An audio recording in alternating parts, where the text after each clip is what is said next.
This weekend, massive amounts of American military hardware will start flowing into Ukraine.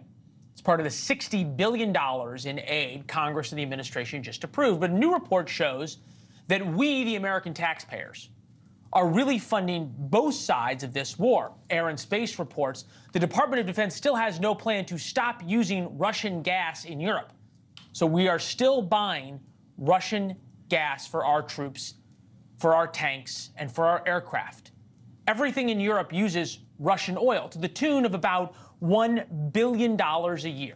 $1 billion of your taxpayer money going right into the hands of Vladimir Putin to fund his war in Ukraine, and that's not all. From January to September 2023, the U.S. imported 30 million barrels of fuel from refineries running on Russian oil.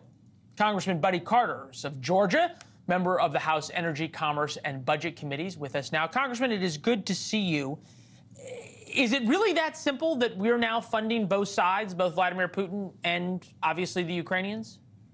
Well, it is, and it's true. We are funding both sides, and now it's even gotten worse because what the president has done is put this so-called pause on LNG exports, which is really just a ban on LNG exports, and that's causing our adversaries and our allies to have to buy more oil and more natural gas, which is lining his pocket and giving him an opportunity to fund.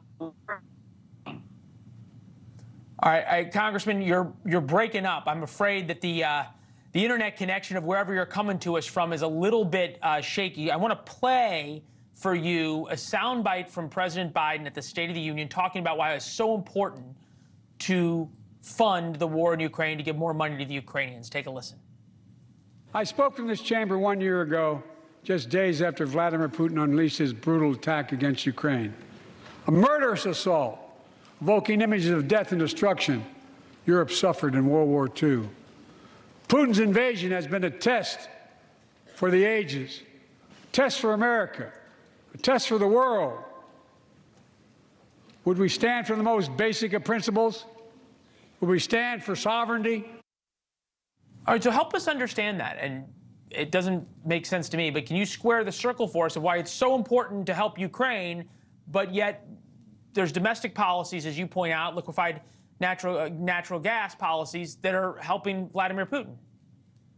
And this is typical for the Biden administration. Everything he has done in foreign relations has failed. I mean, let's face it, the botched Afghanistan withdrawal, his poor response to Biden's invasion of Ukraine, and what he's done to appease Iran, and then the southern border in America. Everything he's done in the way of foreign policy has failed. And he's failed the American people by showing weak leadership. And now our adversaries think they can do anything in the world, and they're trying to.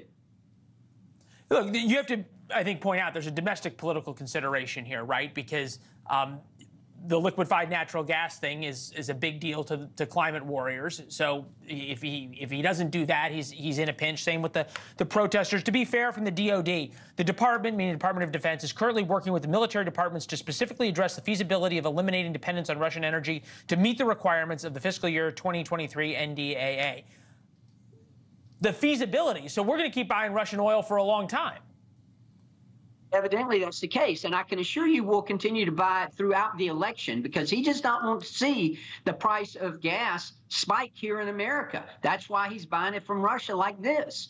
And listen, that is shameful. It is shameful that he would use this as a political tool, that he would put the American people at risk because of politics. Thanks for watching. Go to joinnn.com to find NewsNation on your television provider.